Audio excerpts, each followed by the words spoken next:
Hi, welcome back to Read Aloud. Today I'm going to be reading Chapter 4 of The Last of the Really Great Whangdoodles. Do you remember what happened at the end of Chapter 3? Lindy went up to the front door of the haunted house and she knocked. And when she opened the door, who was there? Do you remember? It was the same funny little guy from the zoo. And I'm going to start reading right when he invites them into the house and he said, "Mrs. Primrose will have some hot chocolate and whipped cream for everyone, please. Come in, he said to the children as he held the door open invitingly." So that's what happened at the end of Chapter 3, and now it's Chapter 4. So I'll begin. Chapter 4. The house was marvelously interesting. To the left of a wide staircase stood a complete suit of armor. There were portraits on the walls, and it was easy for the children to guess that they were ancestors or relatives of their host, since the resemblance to him was unmistakable. There was a round table in the center of the hall, overflowing with books and magazines. The brass centerpiece was bursting with orange and red and yellow chrysanthemums. The man ushered the children into a small room. There were so many books that there didn't seem to be a space for anything else. Yet there was also a desk with a swivel chair behind it and a large globe of the world standing in the corner. 3 complex and wonderful mobiles hung from the ceiling. The man motioned for them to sit down by the fire. "You'll have to sit on the carpet, I'm afraid," he said. "You see, I never have more than one armchair in here. It discourages company. Though, of course, I'm very pleased to see you this evening." He sat down in the chair. "Now, let me see if I can remember your names. You're Melinda and you're Benjamin, right?" Ben and Lindy nodded. "And, oh dear," he paused as he looked at Tom. "Is it Teddy?" "Thomas, sir." "Thomas, of course. Silly me. Allow me to introduce myself. I am Professor Samuel Savant." Ben gasped. "Golly! Are you the Professor Savant, the one who works at the university?" "I am." "Dad was telling us about you the other day," Tom said. "Was he indeed?" "Yes. Where is your prize?" Lindy asked. "My prize?" "She means the Nobel Prize, sir." The professor chuckled. "I won't be receiving it for a while, but come now, I am most interested to know how you found me." "We didn't know this was your house," said Tom. "We were out trick-or-treating," exclaimed Ben. "Tom bet me 25 cents that I wouldn't knock on the door," added Lindy. "I thought an awful witch lived here." "A witch? Mrs. Primrose, are you a witch?" the professor asked as the sweet-looking woman entered the room with a tray. "Sometimes I think I'd like to be one, sir," she said with a smile. Mrs. Primrose gave a steaming mug of hot chocolate to each child and placed... Sorry, I lost my thing. Oh, sorry. And placed a plate of cookies on the floor in front of them. My little stand just fell over. Okay, I think we're good. Okay, so she placed a plate of cookies on the floor in front of them. The professor sipped his hot chocolate. That's good. So you thought a witch lived here, eh?" Ben felt embarrassed. "Everyone at school thinks this house is haunted." The host suddenly became serious. "I am afraid I am responsible for that rumor. You see, I do hate to be bothered. I need a lot of peace and quiet when I'm working." "What do you really do?" asked Tom. "Well, I think a lot." "That's not much," said Lindy. "Oh, on the contrary, it's a great deal," replied the professor. "Right now, I'm thinking about life. I ask myself questions about it, its origin and its meaning. Believe me, that takes a great deal of thought." He leaned forward in his chair. "Do you know that the secret of life has almost been captured? It's part of the alphabet now. Have you heard of RNA and DNA?" "I think so, sir," Ben said, but he looked puzzled, and Tom shook his head. "DNA, that stands for deoxyribonucleic acid." I need to look up how to say that word. Good word, huh? The professor grinned. What does it mean? Ben wanted to know. Well, let's see if I could explain it very simply. The professor touched the lips of his finger together as he gave some thought. Try to imagine a human cell, a single, microscopically small unit of life. Inside the nucleus, the very center, is a sort of ladder, a ladder twisted into a spiral. On that spiral is all the information as to how life comes about. That's a bit too complicated for me, said Tom. It is indeed complicated, answered the professor. Actually, it's marvelous. And DNA and RNA are the codes to life itself. I always thought it had to do with G-O-D, said Lindy in a clear voice. Oh, my dear, the professor laughed and touched her head gently. It sure does have a lot to do with G-O-D. Believe me, I think about him a great deal too. But however life began, and some scientists say it was by an incredible accident, and some say it was by God's design, we do have the unique privilege of being on this earth right now, and that is something we shouldn't take lightly. I like life very much, declared Lindy. She was a bit confused by all the talk, though she was trying her best to understand it. There's only one thing I really hate, and that's P.E. P.E.? Physical education. Oh, I see. I'm absolutely no good at it, complained Lindy, and I'm always being forced to do it. Tom spoke in a disgusted tone. Lindy, that has absolutely nothing to do with what we're talking about. I know, she fibbed. I hope P.E. is the most serious problem you ever have to contend with, the professor said. He paused and then asked, What do you suppose is the most serious problem that grown-ups have? The children gave it some thought. Tom said, Ecology. Daddy says it's too much starch in his shirts, said Lindy. I think it's the hydrogen bomb, said Ben after a moment. Those are all good answers. Ben is the closest, I think. But there is one thing more serious than that. More serious than the hydrogen bomb? Said Ben after a moment.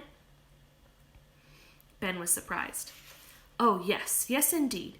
You see, in a very short time, the scientists who have discovered the secret of life will be able to make life. In a way, we'll be playing G-O-D, as Lindy put it. That's a huge responsibility, and we must hope that people won't be foolish. You know, the mind is a thing of extraordinary beauty. It has taken several million years for the human brain, as we know it today, to develop. Now, all we have to do is learn how to use it properly. No one in the room spoke for a while. The fire crackled noisily. The professor seemed lost in his thoughts. Suddenly, he came out of his thoughts and addressed himself to Tom. Did you look up the Whangdoodle in the dictionary, as I suggested, young man? Tom smiled knowingly. I did, and it doesn't make sense. Dad says a Whangdoodle probably doesn't exist. Of course it exists, the professor declared. I told you it did. Well, where is the Whangdoodle? Where does it live? Challenged Tom. Professor Savant looked at the children for a long moment, as though trying to make up his mind about something, and then he leaned back in his chair. He closed his eyes and said quietly, The Whangdoodle lives in Whangdoodle land, where he is king. He is the only animal left of his species, although there are other wonderful, fascinating creatures that live with him. There are gazooks and sidewindlers, tree squeaks and swamp gaboons. There is an animal called an oinks and another called a proc. They have hardly ever been seen. In fact, they would do anything possible to avoid mankind. So far, they have been remarkably successful. The boys were enthralled. Lindy was so fascinated that she gazed at the professor with her mouth open as he continued. Hundreds of years ago, things were very different. Man believed in magic and in miracles and in folklore and legend. Myths and the spirits and such were all quite real because people believed in them. There were many Whangdoodles. They were found mostly in China and Greece, Africa, England, and the Scandinavian countries. Later, I believe, there were some Whangdoodles found on the islands of the Pacific. The professor then opened his eyes and stretched his legs towards the fire.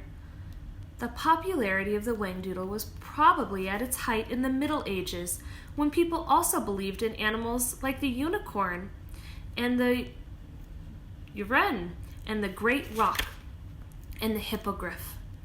The Whangdoodle was said to be the wisest, the most generous, and the most endearing of all the creatures. As the years passed, man became involved in technology and agriculture and industry. Of course, it was natural for him to want to learn more about his environment and the laws of nature, about the universe and how to get to the moon, and so on. But as he broadened his new part of his mind, so he closed down a beautiful and fascinating part of the old, the area of fantasy.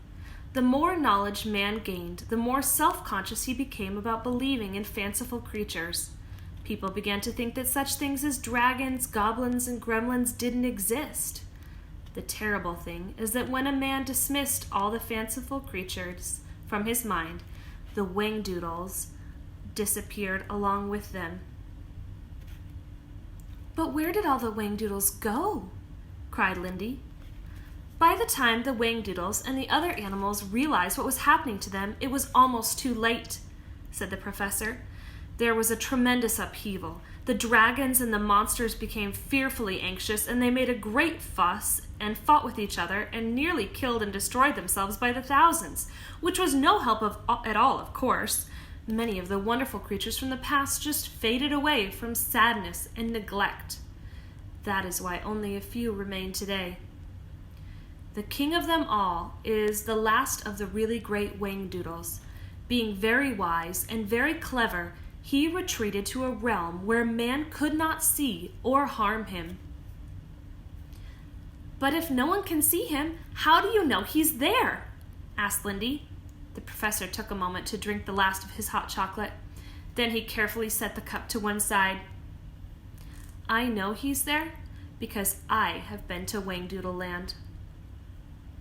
The children sat in stunned silence. He continued, "I have not actually met the Whangdoodle. He's elusive, and of course he's as anxious to avoid me as I am determined to try and meet him." "Well, where is Whangdoodle Land?"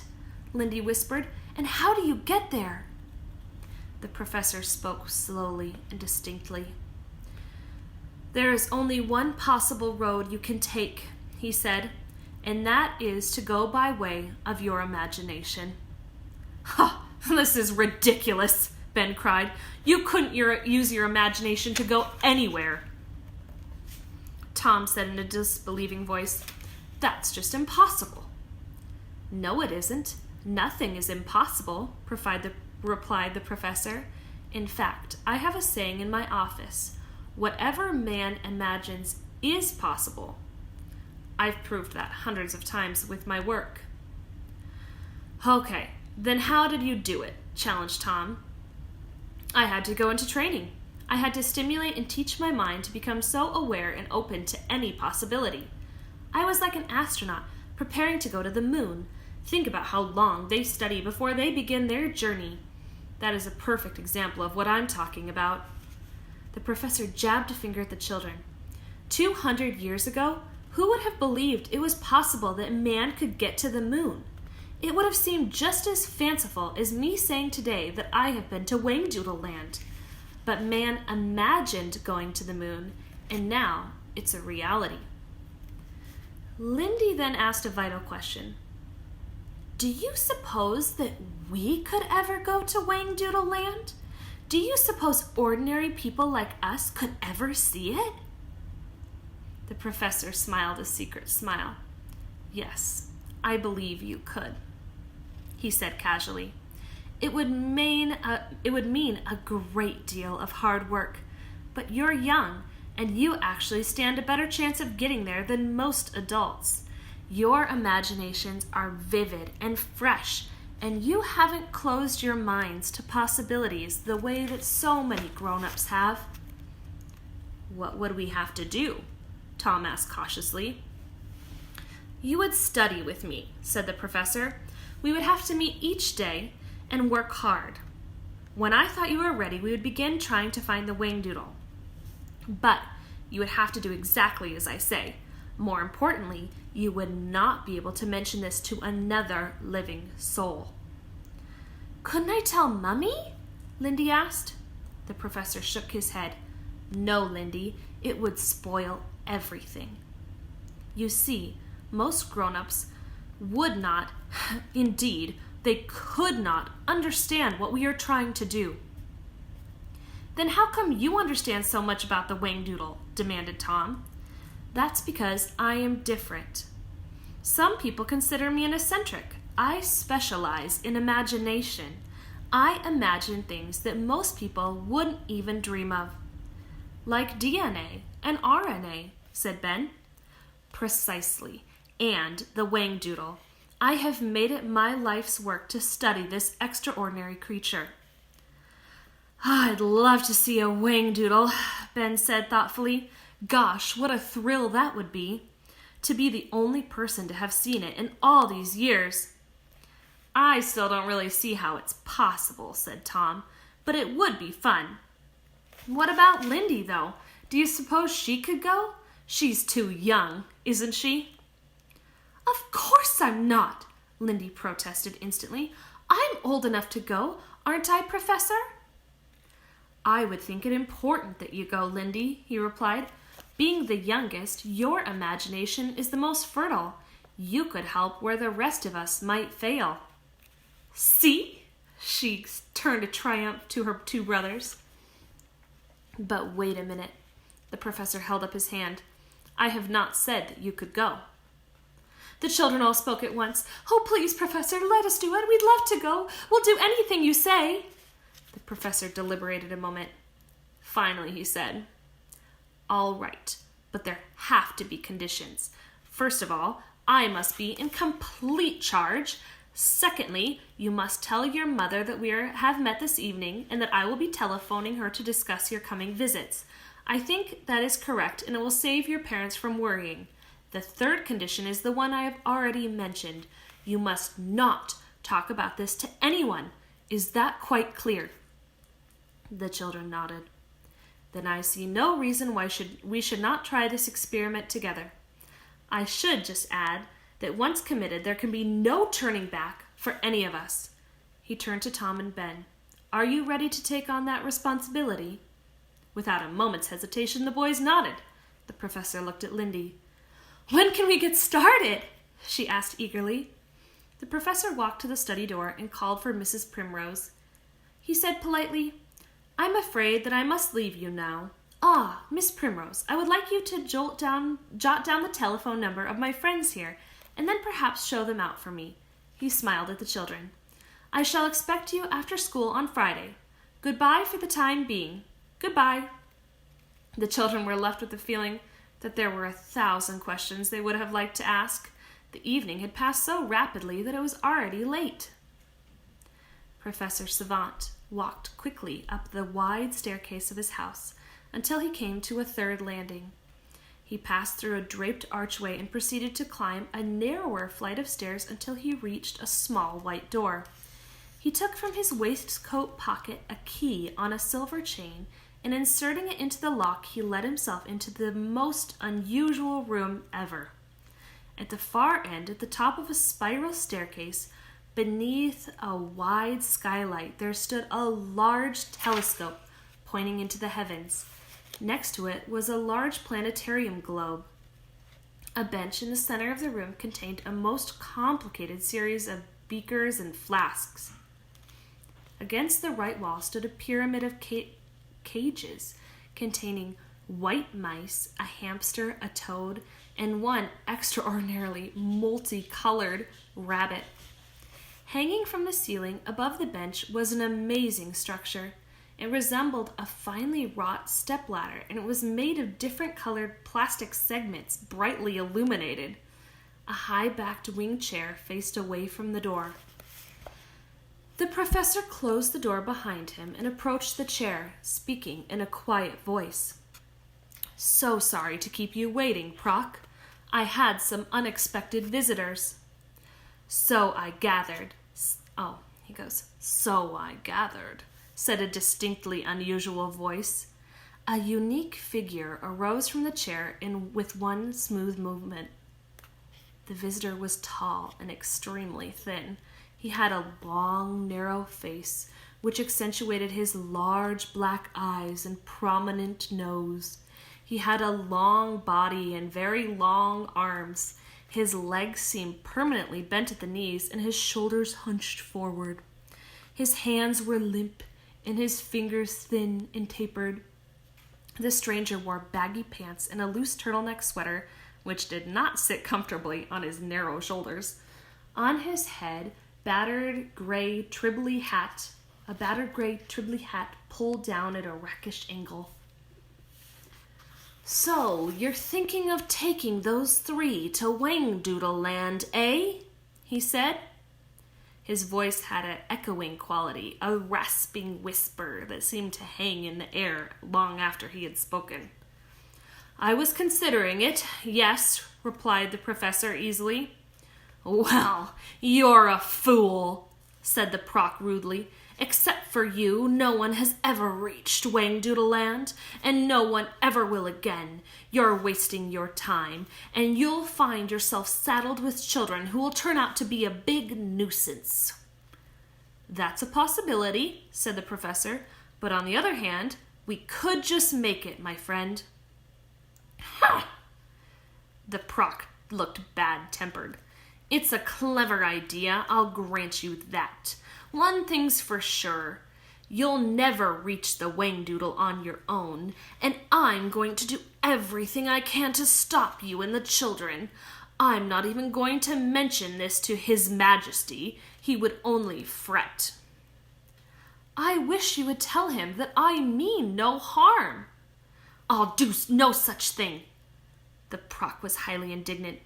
Can't see why you're so anxious to pursue this idea of yours anyway. Why don't you just leave us in peace? He grumbled.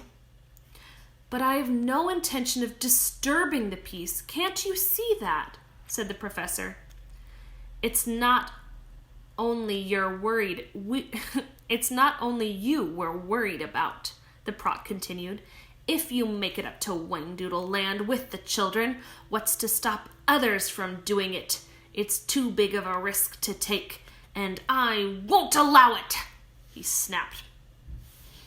Nevertheless, I do intend to try this experiment. The professor was adamant. Right now, I don't think there's a thing you can do about it, Proc. Not now, no. The Proc was annoyed. But I'll be waiting for you, and you won't get far. He waggled a spindly finger at the professor. Those children won't be easy to teach, although I'm going to enjoy watching you try. In fact, I'll be watching everything you do from now on. He eased himself to the door with a slithering walk. I'm going, he declared. This whole conversation has given me a terrible headache. Without even bothering to say goodbye, the Proc drew himself to a very tall height, and then, as if being pulled by an invisible hand, he slid down to the floor in a single motion and disappeared through a crack in the door. That's the end of chapter 4, and we just met a new character. This is turning out to be quite a thing, huh? I can't wait to read to you chapter 5 tomorrow. It's gonna be fun. I'll catch you then.